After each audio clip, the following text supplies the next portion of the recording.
Health experts say extending Ohio's 12-month continuous health coverage for kids relying on Medicaid or CHIP until a child turns 6 would be a big help to Ohio's youngest residents. The state will begin rechecking eligibility for these programs after a pandemic-era law ends on April 1st. Kelly Visral with Children's Defense Fund Ohio explains that once a child is eligible for Medicaid, their parents wouldn't have to worry about re-enrolling them until they start elementary school. That means kids would be more likely to get their regular doctor visits, health screenings, and developmental checks. They might have bad eyesight. They might have issues with their mobility. They could have dyslexia. Any type of issues like that you can catch early and begin to remediate, begin to work on, that just puts that child so much further ahead. According to new research from the Georgetown University Center for Children and Families, an estimated 3 in 4 children will likely lose coverage when the pandemic's emergency coverage protections end this spring.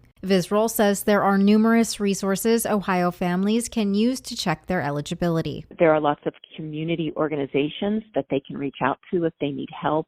I would suggest that people reach out to their food banks, that they reach out to their county caseworkers, and make sure that they have that information updated. Joan Alker with Georgetown University's Center for Children and Families says federal research indicates 72% of the kids who lose their Medicaid coverage will still be eligible, noting Black and Latino families are at greater risk of losing theirs. Language issues may be a barrier when you have families who are perhaps mixed status immigrant families who have some fear about engaging with the government.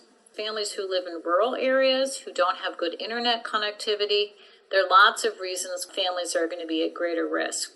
Nearly 70% of Black children and 60% of Latino children nationwide are now receiving public coverage, according to data from the National Health Interview Survey. This is Nadia Ramlagan for Ohio News Connection. Find our 8 trust indicators to support transparency and accuracy at publicnewsservice.org.